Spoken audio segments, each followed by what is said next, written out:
Hello and welcome to the Kuribros, a Yu-Gi-Oh! Anime recap podcast. I'm your host Phoenix. If you step to me, I'll smoke your ass. Joining me, my co-host Andy. If you step to him, he'll smoke your grass. Join us today as we begin Season 3 of our coverage of the Yu-Gi-Oh! Anime. How you doing, Andy? Oh, it's good to be back. Oh, it's been 1 week and another week and another week and another time, and they don't stop coming, and we're back for Season 3. Yeah. It's probably only been like a week for everyone else, but like For us, it's been a month and a half. no, it's only been like a month. Pretty sure. Are you sure? I don't really want to look into it. Well, okay, We'll let's do just it. see you later and It's- see when last time we uploaded files. It's too late. No, I have the schedule right here. All right. Duh. I mean, I Duh. guess I just want to do it the easy way. It's been a month and 4 days. Or No. yeah. Feels like longer. Maybe a little longer than that. Either way, but it's not like we haven't seen each other since then. Yeah. We got to hang out. Yeah, We got to watch Deadpool and Wolverine. yeah. That was Uh, cool. Yeah, it's the best thing Marvel has done in a long time, and even then, was far from their best. Yeah, but it was fun. It was fun. Yeah, it's We fine. laughed. That's my review. la- It's fine. It's definitely something. If you want to have a fun little popcorn experience, you're not going to be disappointed in that. Is it going to be the best movie you ever see? No, they're not. None of them are usually. I guess. Is there anyone you'd be like, if you don't see this movie, you're going to lose out on a cinematic experience? Maybe Guardians, the first one. I don't know. My measure of what is a good movie is just so low. Like, I will watch damn near anything. You will make me watch damn near anything.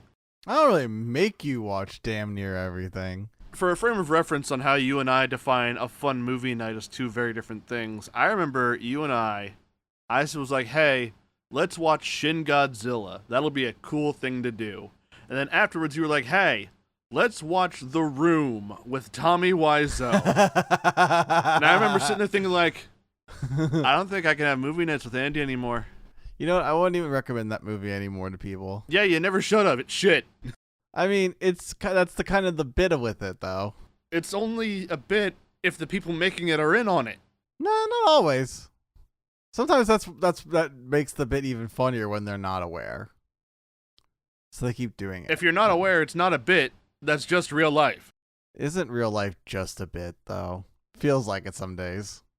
Anyway, moving on to more terrible things that shouldn't exist. We are covering the first part of Season 3 of the Yu-Gi-Oh! Anime, Noah's Ark. Yay! All filler for 20 some odd episodes. Well, not our 20 episodes. We'll try and get it knocked out in like 5 or 6. Yeah, I think we get it in remember. 5. So, if you could bear with us for 5 episodes, I mean, I think it wasn't we were like hiding our kind of like displeasure for getting to this part of the story, because you and I both don't really care for filler too much. I'm someone who's not really a huge filler guy. I can stomach it here and there. Really? Because you watched a lot of Naruto. I didn't watch a lot of the Naruto filler though. Like I watched a lot of I would look at the filler list and skip it. Just did that with Bleach, because me and my wife are watching Bleach right now, or we kind of stopped. We're almost there. We're at the end though. Oh, you're gonna miss the Bount arc.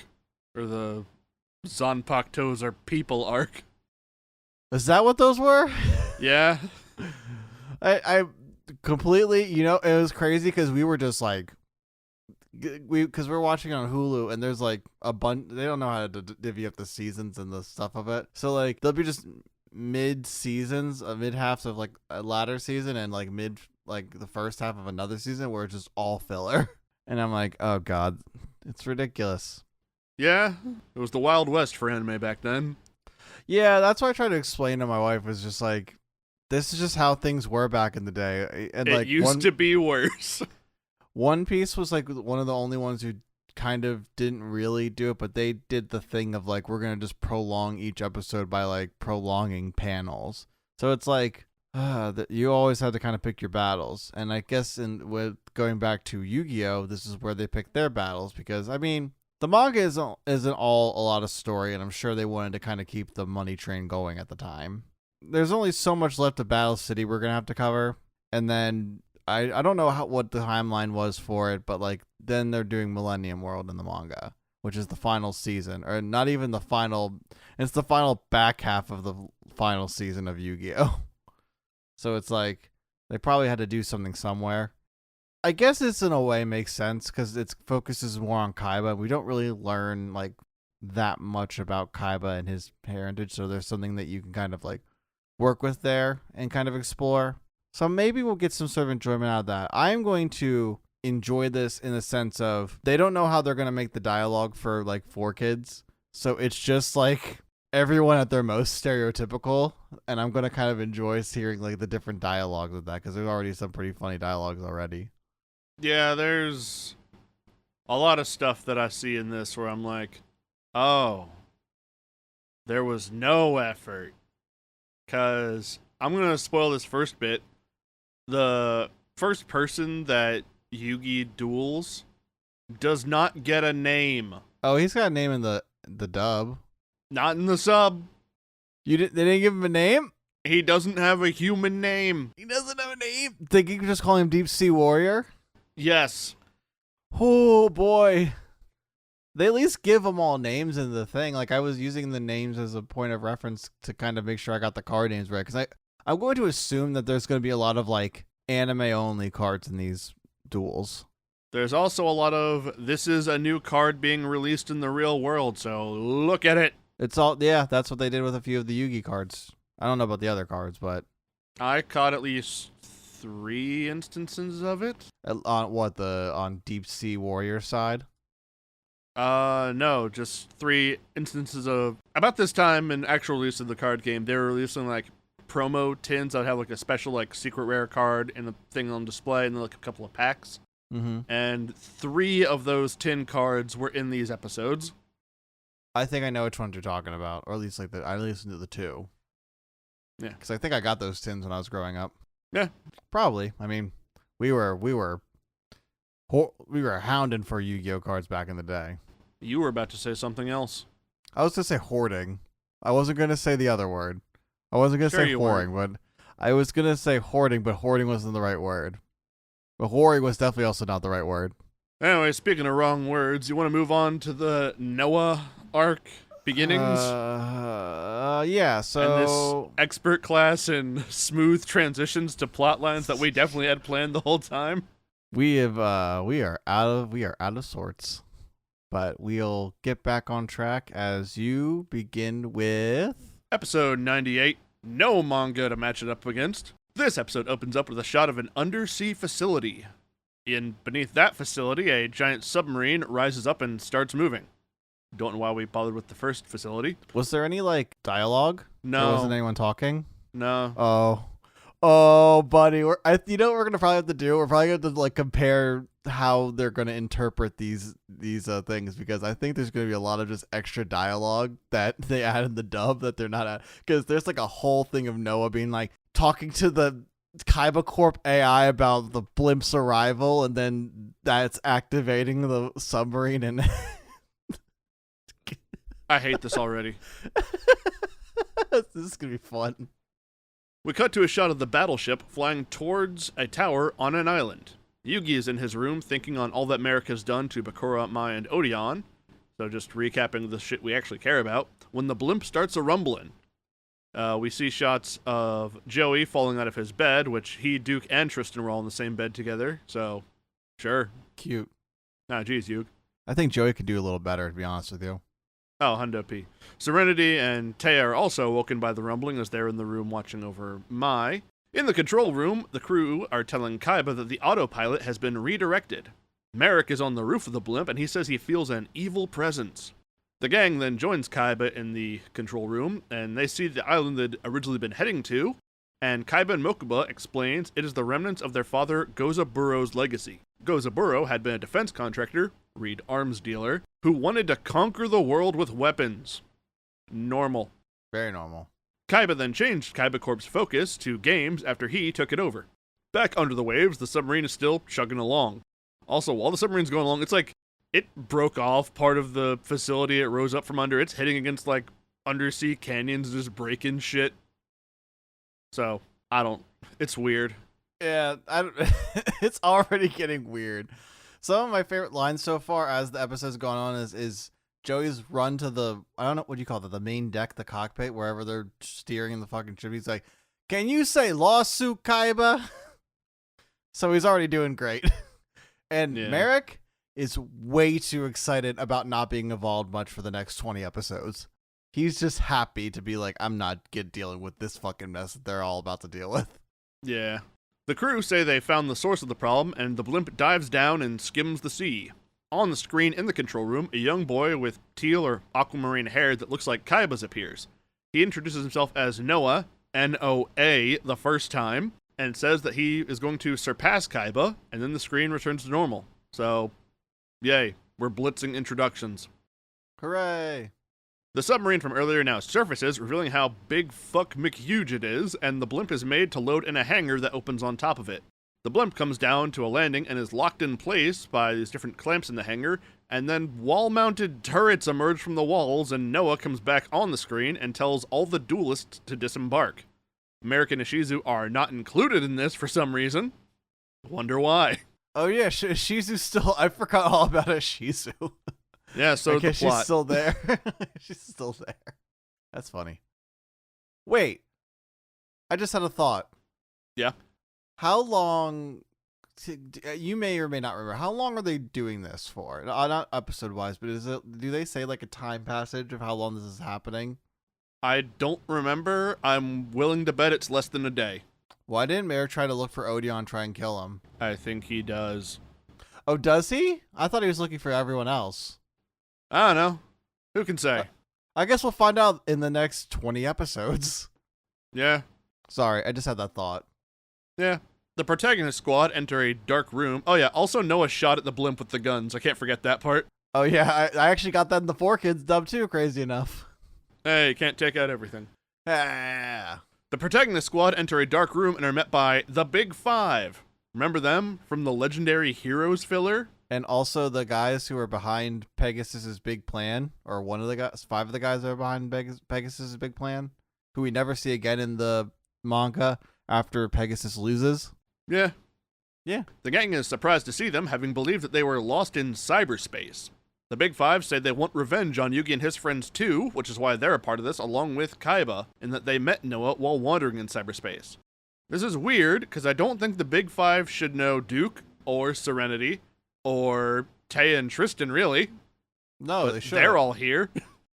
They're probably wondering where Mai is, and we're all wondering where Mai is. Yeah, Ma would have loved it here. She loves She going would. into a digital game. Yeah, she loved it very much the first time. Yeah. Bring her back. Because it's Yu-Gi-Oh!, they say they have to defeat the protagonists in a duel to regain control of Kaiba Corp. A whammy blast of early 2000s effects hits the characters, and we find them all transported into a jungle. This is Scooby-Doo and the Cyber Chase. Again. Oh my Our god, second it is. time referencing Scooby-Doo and the Cyber Chase on this show. Put it on the board. We got more things we can put on the board now. Kaiba announces that the world they're in is virtual, but sights, smells, and even humidity are present. After a hologram of a T-Rex passes through Kaiba, he announces it's just a poor copy of his solid vision system. Then a version of Kaiba wearing his purple coat fit emerges from the trees, accompanied by a duel monster. The Big Five then speak from the Aether and announce they are using the Deck Master system, and this is a demo duel between Virtual Kaiba and the Total Defense Shogun. Virtual Kaiba is using Blue Eyes as its Deck Master, and Total Defense Shogun will use itself. The duel begins, and Virtual Kaiba summons Lord of D, then uses Flute of Summoning Dragon to special summon 2 Blue Eyes. Then he moves his Deck Master Blue Eyes to the field. He then fuses all the Blue Eyes into Blue Eyes Ultimate Dragon, and the Big Five announce that due to Virtual Kaiba's Deck Master ability, he can attack with the Ultimate Dragon the turn it is summoned. Even turn 1, I guess. They also explain that Total Defense Shogun has the Deckmaster ability of being able to pay 1,000 life points, negate an attack, and destroy the attacking monster. Virtual Kaiba then loses the duel because his Deckmaster was destroyed. So they're very petty, just showing Kaiba losing with his best fusion. The entire time I was sitting there, I was thinking, Kaiba's going to lose that one. They're not going to let the Kaiba bot win. Yeah. Real Kaiba calls the rules of this system lame. Everyone's then transported back to the room they were in with the Big Five earlier. They all agree to the duels, and at this point are informed that if they lose, the Big Five will swap places with them in cyberspace and take over their bodies. Episode ends. Oh, God. We're getting into it. We're starting it. This is fan fiction. I mean, that isn't that all filler is, really? Yeah, but you have a budget. Do something cooler. At one point, Tristan calls, or Duke calls Tristan out, and I love. Oh, I was like, I have in big letters. Duke calls Tristan out, and I love it. And I think it was because, when they were all walking down to like, take on this adventure, they're like, oh, whatever, duelists don't come. And Tristan's like, oh yeah, well, I'm still coming anyway. And Duke's like, you're not a duelist. Get the fuck back there. He's like, shut the fuck up. I'm like, Duke, send him back there. I don't want to look at him anymore. Yeah, in the sub, it was the shot of Tristan and Duke, and they're just like, I guess we're duelists too, because they're letting us come. Well, Duke is kind of a duelist. Yeah, Duke dueled. He makes games. He has a store. I wouldn't call him like a professional duelist like Kaiba, Yugi, or Joey, but like, he still can play and knows the game. And obviously he will, because he duels later. Spoiler alert. Yeah, I don't know whether to let Serenity come. The way they explained it in the dub was like, oh, I want to be there to help protect you, Joey, or something of the nature. But I think it seems like she's just going to be a hindrance the entire time. Oh, she will be. Maybe they'll go into that. Or not. Probably a not. Well, either way, let's keep going with this, as we're going to, in this next episode, get into the first duel of this fucking whatever the hell this is. Yippee! Episode 99. No manga still. Lol. We're just no manga in the fucking next 20 episodes. I'm out of a job. The episode opens with Joey being dropped down a hole in the floor. And this was after Joey was like, yeah, we'll take you on, which the Big Five say, well, one of you said yes, so we're just going to take that as you all said yes to our terms. God damn it, Joey. The same then happens to the rest of the cast, with Yugi being the last to fall. Some of them fell in the same holes together, like Taya went on her own, Tristan, Duke, and Serenity all went down the same one, and the Kaiba brothers, they went down their own together. The cast all end up scattered about in a virtual world. Joey is outside of a castle, Taya is in a canyon, Serenity is near a lake, Tristan and Duke are in a mansion, and the Kaiba brothers are in a forest. Noah is watching all this from a control room. He announces that the first duel will be between Yugi and Deep Sea Warrior, not even naming the dude that he's going to be dueling against. So his name in the dub is Gansley. Yeah, I'd call myself Deep Sea Warrior too. They're not very good names. The Big Five's names are... I remember Nesbit was one of them. It is. You know how it's spelled? Tell me. Nezbitt. Okay. So I think how it's supposed to go, if I'm remembering everything correctly, it's going to be Gansley, and then I think Taya's next, so it's going to be Crump, who's the penguin. I'll crump with you, sweetie. Shut the fuck up. And then it's going to be Johnson, who's the Judge Man one. All right, that's a human name. It's the closest one we'll get. You got Nesbit, who's Robotic Knight, and then you'll have Lecter, who's Jinzo. Which I assume they went with because Jinzo's like a Hannibal Lecter mask. I guess. I don't know. Let's not pretend they put more thought into this than we are. Oh, we're going to put some thought into this, baby. I wish we had thoughts and things. Yugi's in a swamp/bog area when Deep Sea Warrior emerges from the water and just kind of hovers above it. Seems odd that a Deep Sea Warrior would be in an inland water system, but fuck it. Deep Sea monologues about how he took over and absorbed other companies as part of his job for Kaiba Corporation, and that his Deckmaster symbolizes this with its skills and abilities, so he'll be using his own set Deckmaster as himself, which means this is just, I don't know, what was the thing? I can't remember. What was the thing was just like people using like avatars of themselves in like a 3D chat room? It's just VR, isn't it? Yeah, it's just VR chat. I'm pretty sure, yeah, it's just VR chat. You could have made yourself something cooler. Nah, that's the Deckmaster abilities are the real cool thing. That's the whole point of it. Did you not watch the episodes, Phoenix? I wish I didn't watch the episodes. There's more villainous monologuing before the Pharaoh takes over. Deep Sea calls Pharaoh Yugi Type B and explains that they've been watching them all for a while, so he knows that there's a Type A and Type B personality Yugi. A wall of cards appears before the Pharaoh, scrolling upward, and he's told that he selects the cards from these for his deck by picking ones, just poking them. The Pharaoh then goes to pick his Deckmaster and is going to choose Dark Magician, but Kuribros volunteers itself and is chosen instead. Yeah! Good choice! Good choice, Yugi! That was all you! The duel begins. And Deep Sea is going first.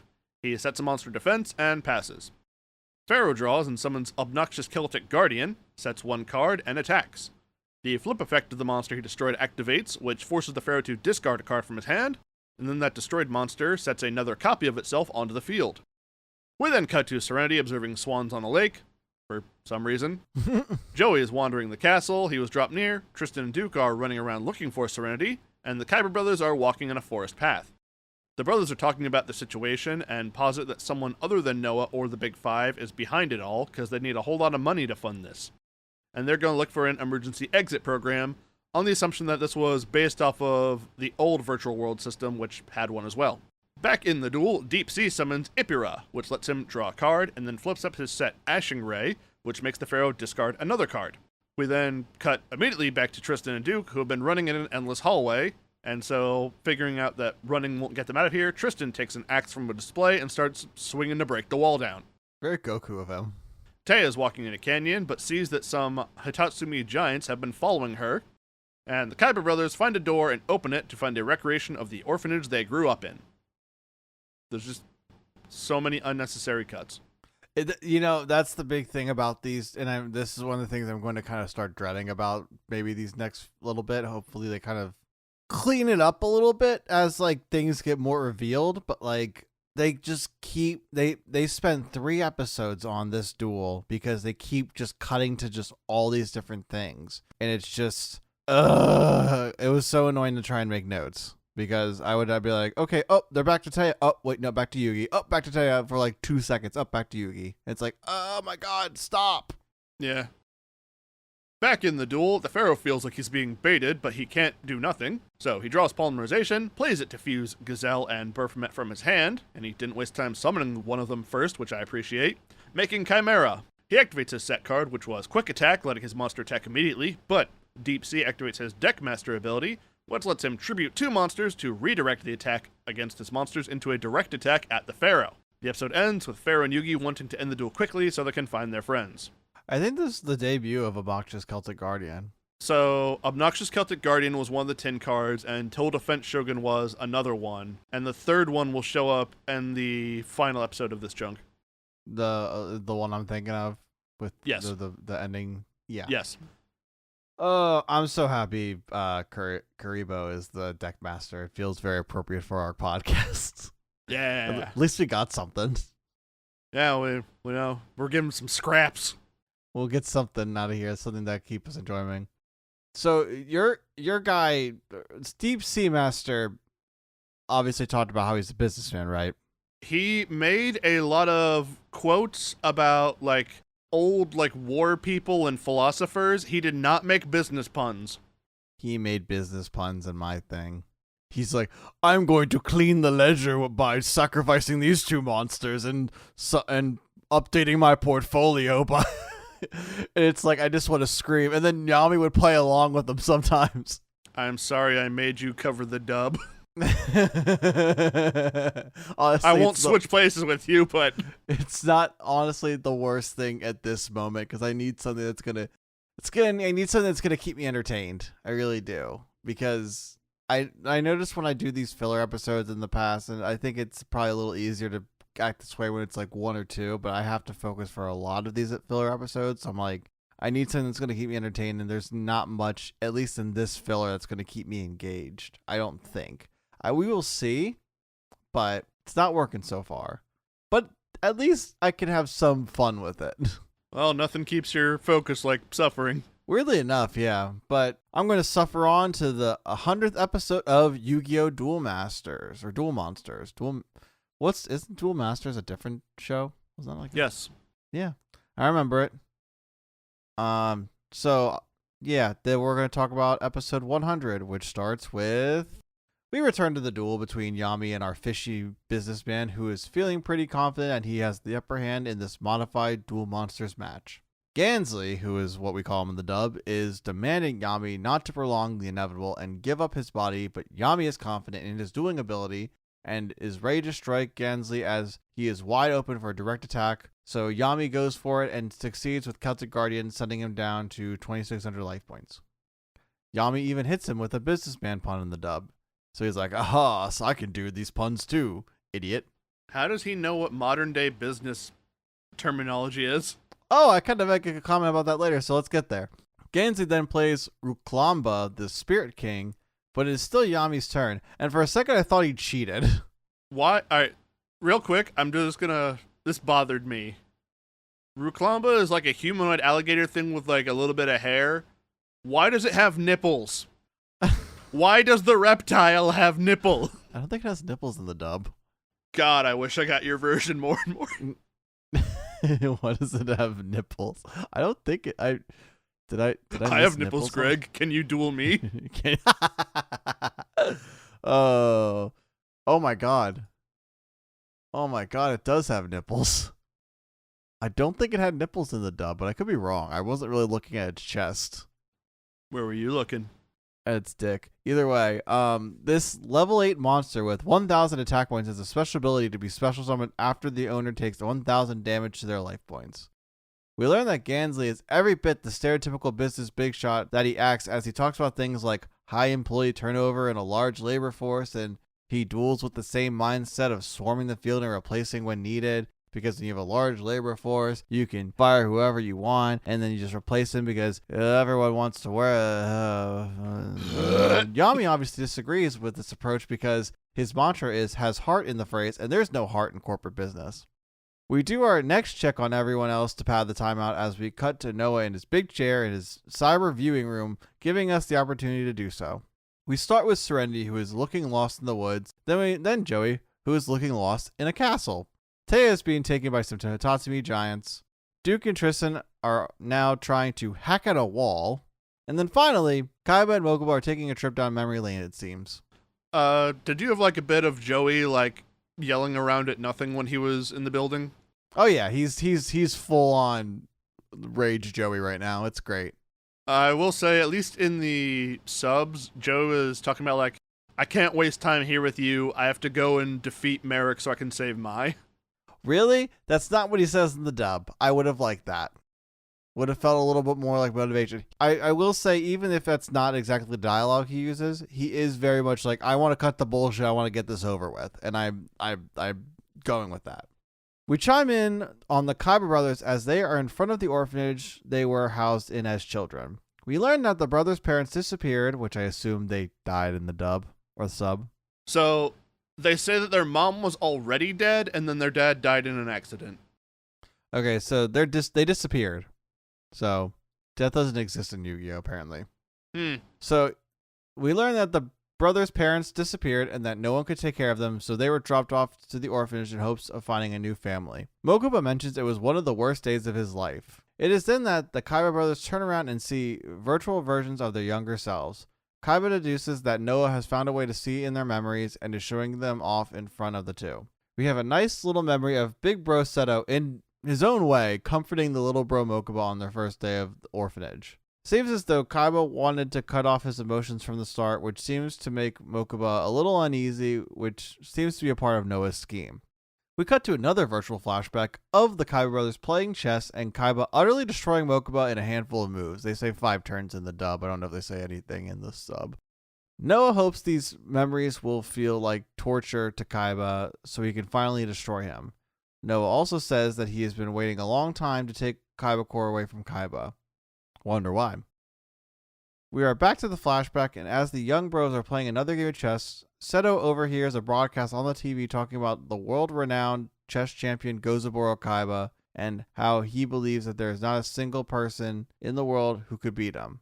Also, he has a great PR team, as the media says he's a heart of gold, gives large sums of money to charities, and in this broadcast, an orphanage. In the sub, he is just giving his winnings from the chess tournament to public works, and he is, as part of that, is why he is going to be at the orphanage. Yeah, that's it, all the same. Also, his reward is $100,000 for winning at chess. I forget how much it was in the stub, but it was a large sum of money at least. We cut to present Kaiba inner monologuing about how that was the day that changed his life forever, the day he met their adoptive father for the first time. Mokuba says that when Kaiba saw Gozaburo on TV, it's when he got the idea of how to improve their lives, and it's also the last day Kaiba smiled. Yeah, Mokuba does bring that up later. We see a car drive up to the orphanage, and Gozaburo takes a step out of the car. As he has been taken to see the children, you see the chess champ's true side as he exclaims he doesn't want to be touched by the orphans and that he will just take a few pictures and get out as time is money. He doesn't say anything like that in the sub. What's he do? Does nothing? He's just going around and doesn't say anything about like, these pores. He doesn't. Does he have any dialogue or anything worth mentioning, or like or is he just kind of like, okay, cool? Nah, it's nothing. Interesting. They're really kind of laying it on thick with this one. I guess they really need to let people know who the bad guys were. We see the young Kaiba brothers lurking behind, with Seto saying that Gozaburo is their ticket out of here. Mokuba is confused as he is supposed to be here for like a photo op or something, but Seto is determined to make sure they take them both, and he asks Mokuba to trust him. After Gozaburo is finished with his visit and is being escorted out of the orphanage, Seto and Mokuba stop Gozaburo and propose a challenge, which actually piques Gozaburo's interest. Seto proposes one chess match where if Seto wins, they get adopted by Gozaburo with no questions asked. Gozaburo laughs off this challenge as how could he believe that a kid as young as Seto would be able to beat a champion like him, so he says he's not interested in babysitting. Seto compels him to accept as he will go to the papers and say how Gozaburo backed down from a challenge against the kid, which switches Gozaburo's tune real quick. As they get ready for the match, we switch focus to the present brothers, where Mokuba asks how Kaiba was so sure he was going to win. Kaiba explains he had a bigger desire to win than Gozaburo did, and that's why he had the confidence he could to beat the undefeated champion. In the sub, he opens up with the same moves that he says he's been studying Gozaburo's matches, and he opens up with plays that he knows Gozaburo's gone against to bait Gozaburo into making his same moves, and while setting up traps that he's not prepared for. Yeah, he says something like, he does mention that, and he says he had all to lose when Gozaburo was just thinking he was playing a match against some novice. But he was prepared, and he did study Gozaburo a lot before this match, and that was what ultimately led to his defeat. President Seto says that was the day he took control of his future, but Mokuba reminds him it was also the day he stopped calling him Moki, which seems to make Mokuba feel uneasy again as he tries to walk away and lashes at Kaiba that he liked Kaiba better than he was before all this. And he said like Seto was a lot kinder of a person. Kaiba tries to compose and upset Mokuba and reminds him that this is all part of Noah's plan. As Mokuba opens like the door of the orphanage to kind of like walk away from Kaiba, he starts to fall down a giant hole, but not before Seto jumps in to save him. We return our attention to the duel at hand with Yami and Gansley, reminding us of the stakes as Gansley starts his next turn. He summons Yaoi. Yaoi? Yaoi. I feel like I'm saying the wrong thing when I say Yaoi, but either way. No, Yu-Gi-Oh! Yaoi. Google it. I mean, oh yeah, please do. I'm sure you'll enjoy it. I mean, you might. Who knows? I'm not gonna Google Kuribros Yaoi. Siri, Google Kuribros Yaoi. I don't think that's gonna happen anytime soon, but maybe I'll draw it. It's just our Kuribros just bonking against each other. Yeah, just in different positions. Kuribro Kama Sutra, but they're just Kuribros. This is what the filler does to me. The filler made me like this. It's good. It honestly, the brain rot helps. Either way, he summons Yaoi in attack mode, which has the ability to stop Yami from drawing on his next turn. Gansley then plays Premature Burial to spend 800 life points to bring back Ipria, so now Gansley has 3 monsters to Yami's 2. Yami's in a bind with the Deep Sea Warrior Deckmaster ability, and the attacking directly could bring out more monsters. Gansley mocks Yami as he seems to be controlling this duel and starts mocking Kuribro as Yami's deckmaster, but that is where Gansley is going to lose because no one fucks with our god and gets away with it, especially when he makes them sad, because there was a sad little screen part in it where he's like, oh man, maybe I'm not that good, and I'm like, fuck you, you're amazing. Well, not fuck you, Kuribro, fuck you, Gansley, Kuribro's amazing. I just want to make sure people understand, and I don't want to be smited down. You understand. No, I'll tell God to get fucked. Not Kuribro God, though. Nah, but like other ones. Yeah, that's fine, though. Either way, Yami reassures Kuribro because he believes in them, and that is why Yami will win this duel. We cut to Duke and Tristan, who have succeeded in breaking the wall, and Tristan foolishly thinking they are free when Duke brings them back down to virtual reality and shows they are still trapped. Tristan brushes off and says they have to find Serenity when, what are the odds, they hear Serenity scream for help in the distance all of a sudden. Serenity is being chased by the Mad Sword Beast, if you remember that from season 1. I think Joey played it. Or maybe, actually, no, I'm pretty sure Duke played it. And Tristan, the wannabe knight in shining armor, jumps on the back of the Mad Beast and guides it into the river as Duke slyly avoids any danger with Serenity in hand. It is now that I'm realizing I will be forced to watch a lot of this stuff with Duke and Tristan until I know there's a twist coming, and that might actually help things. Or it might make things worse. Who knows? We'll see. We cut back to better stuff, with Yami taking his turn, but unable to draw because of the effect of Gansley's monster. Gans reminds him that this is hopeless, and how because he had a lemonade stand, he became a big, smart businessman who apparently struck gold in the lemonade market because he was able to turn it into a huge frozen lemonade business. Phoenix is looking at me in utter disbelief that was the reasoning. I hate it here. Yami has had enough with the facade of capitalism as he tries to form a strategy of his own. Yami decides to have Celtic Guardian attack and sacrifice some of his life points as Gansley uses the DM ability to sacrifice 2 monsters and reflect the attack. After a quick cut to Taya, who is in the Hitatsume giant cave, we go back to Yami's life points going down to 500, so Gansley makes a reference to his life points dropping like the stock market crash of 1929, which I don't think Yami gets. I don't think Yami's going to get that reference. I'll be completely honest. Yeah, I think he may have missed that one. Like, I get that, like, you can kind of brush off spirits being in, like, a modern person's body as, like, oh, like, he sees the other memories and they're connected by souls. And I don't think Yami has that. I don't think they've ever established that he knows, like, Yugi's memories just because he's in the puzzle. So, I think he wasted a good reference. Well, it wasn't a good reference, but I think he wasted a reference there, Gansley. Regardless, Yami thinks he has Gansley down to 1 monster when suddenly Wall of Illusion is shown to be on Gansley's field. This is where I thought Gansley was cheating.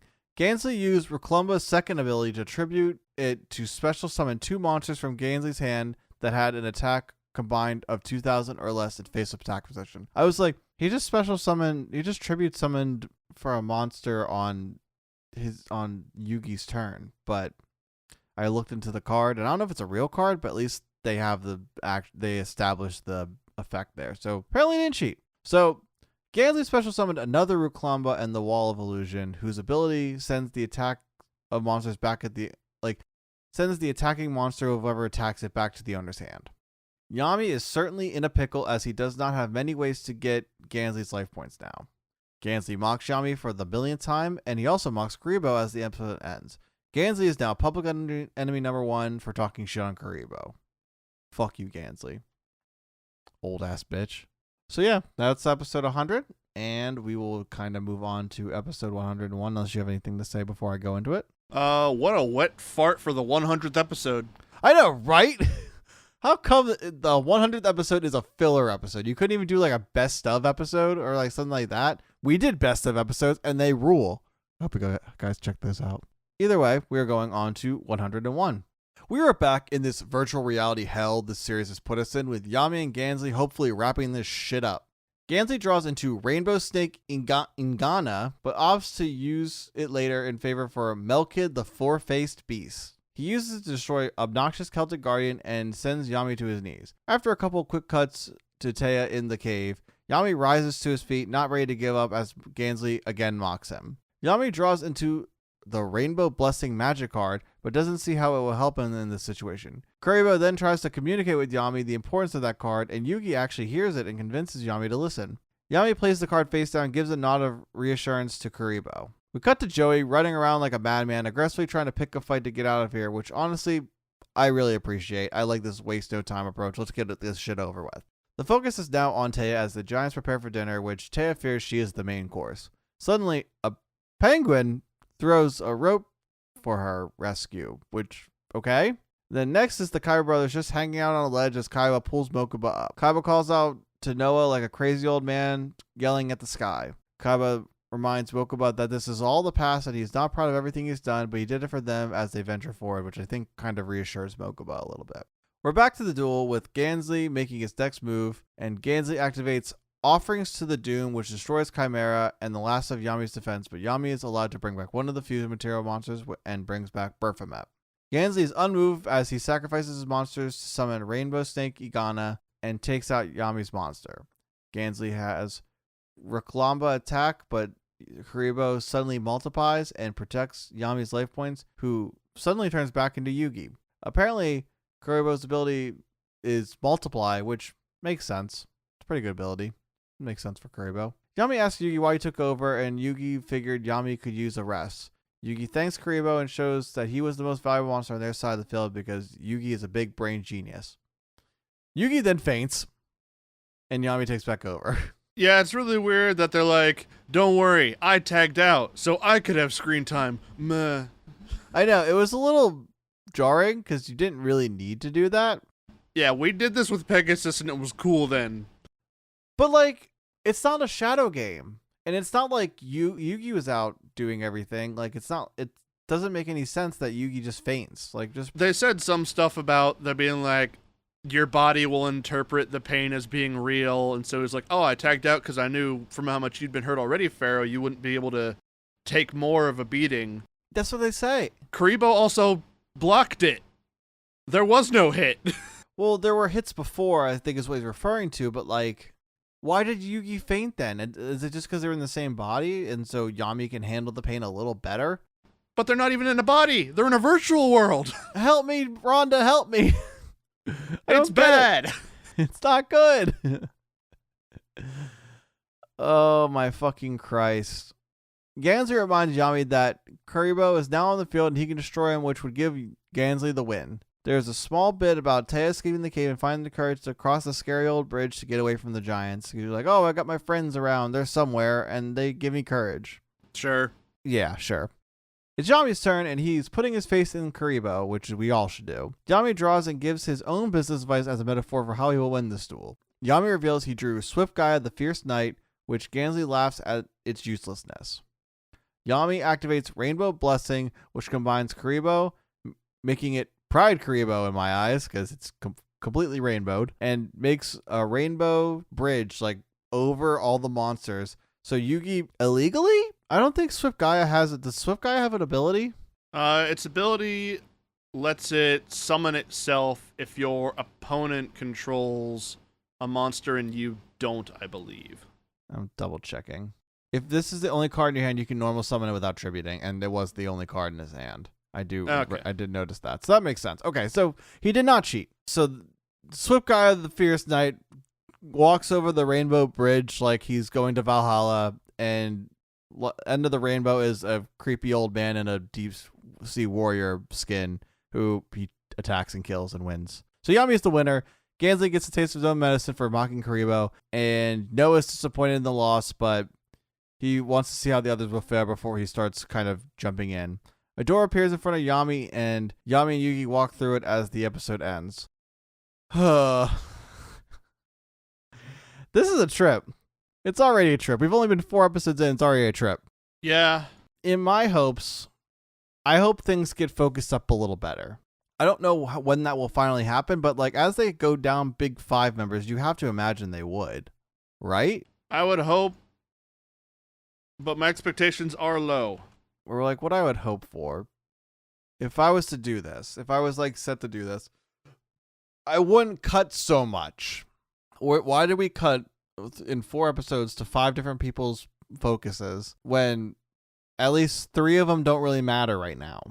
And why don't we just like set all that stuff up that they're doing in the half, like little bits there, like make this episode, do an establishing episode, do the next 2 episodes as the Yugi Deep Sea Warrior duel. And then you can do the same stuff with, like, maybe set up the next duel with that, and then just kind of keep rolling that way. That way you have an A plot and a B plot, and you're kind of going through stuff. Or if your B plot could be the Kaiba and Mokuba stuff. I don't know. Doesn't really make much sense to me. We talked about this in Battle City, but the problem came up of there already being, like, when everyone was, like, split up, and there were all the cuts that were going around, and it was super annoying. Yes. And now we've had the group back together. We're all on the blimp, and now we're rescattering.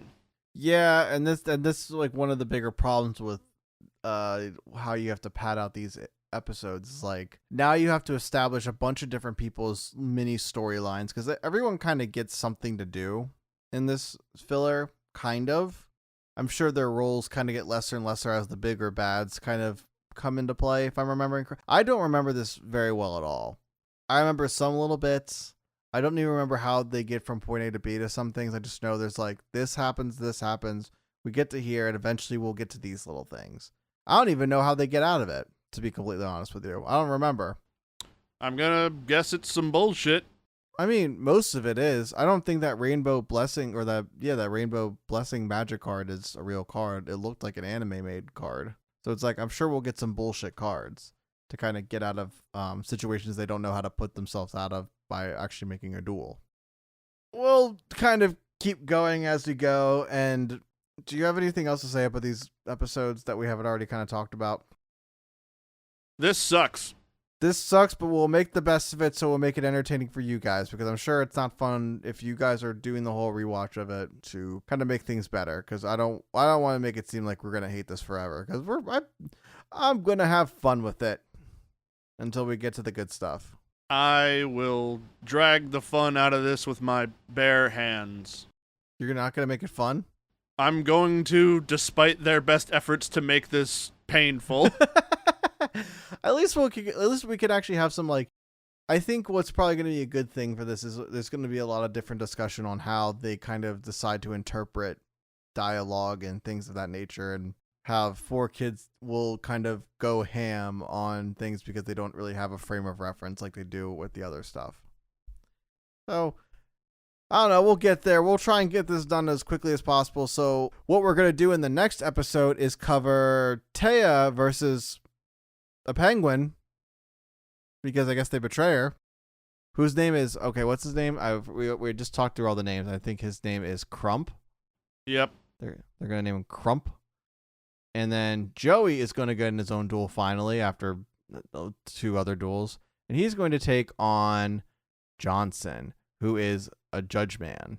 And then we'll at least get through the next 2 after that. It'll be fine. We'll get there. There's at least like, we got one of the guys down. I think there's like 7 big bads in the whole thing. So yeah, we're down 1, so we got 6 more, and then we're gonna take out 2 more. We're gonna get through this. We're gonna get back to Merrick, guys. I promise. Just hang in there. I'm also saying that for us. Yeah. This is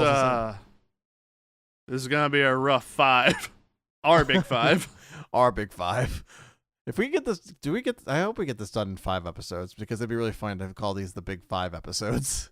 Yeah, we should have if I scheduled it out properly. Well, we'll have to look at it after we get done this. But that being said, I think we've gone on with this episode long enough. We do not need to extend this episode like we did the other 2 parts, or the other 2 season debuts, because ain't much story going on in this, or ain't much story that's going to last a long time. But I think there's some cool stuff. I will say, I think I'm enjoying the Mokuba, the Mokuba Kaiba stuff. I think those were one of the bigger highlights of these 4 episodes. It's not the worst to kind of learn a little bit about their backstory, or at least like explore that a little bit, even if it may or may not be canon. Yeah. But trying to look at some bright sides. Either way, that's kind of the finishing up here. Do you have any final? I think we just said that. Final thoughts. I don't know if I said it in this. I know I told you before we started recording, but they spell Noah's name N-O-A and N-O-A-H intermittently in the subs. Yeah, you were saying that. That's weird. It must be something on maybe the subtitles on the site you're watching it on, but I'm watching on Crunchyroll. Well, there you go. At least you can kind of say that. I know you're all watching on Crunchyroll, but I didn't know if we wanted to name drop shit. I'm watching it on Redacted. Redacted. I don't really care. I don't really know if it would get us in trouble to say that, but no. Who cares? How dare I tell the people who have the biggest library anime price gouging subscription service, whatever they do. I don't know. The facade of capitalism. Yami's tired of it. Yeah. All right, you want to give I your summon socials? Karl Marx. Sure, you can find me on the internet, twitch.tv/PhoenixForest, youtube.com/PhoenixForest. There you can find me doing casual gameplay, mostly card games, recapping, doing watches of other people, and doing shot calling for Yu-Gi-Oh! Master Duel, playing MTG Arena, Marvel, Snap. Where can people find you on the internet, person who is also here with me? Is that me? I really hope that you're the only other person here with me. Well, you know Christ is always with you. Doesn't feel like it after these episodes. Could really use someone in my corner. Back me up, JC. You can find me at apapasergi on Instagram, PABBASERGI. I will post kind of not really behind the scenes, but I will be kind of posting my in-depth thought processes on the posts we make on the release weeks. The little art posts I make. I post other stuff. I'm posting music stuff finally as my bands are getting more and more back into things, and other things are kind of finally coming to fruition that I've been hoping for the last little bit. And you can also find us, Kuribros, on Instagram at Kuribros, Twitter at _Kuribros, or you can find us on YouTube, where you can find all of our episodes. At the time of this recording, they're coming out bi-weekly, but eventually, as we catch up with the episodes, they're going to just come out with the current episodes. So we'll get there, but you can find all of them on YouTube at the Kuribros. All right, that's it. Signing off. My name's Andy. I'm Phoenix. Giddy up, and oh my god, let's get out of the Noah arc soon. I really wish I had something funny to say at the end, but I'm struggling that, I think I hate this. I think I hate Yu-Gi-Oh! Now. No, you don't. I think I hate this. You can hate this. No, but you don't hate I hate this. This sucks.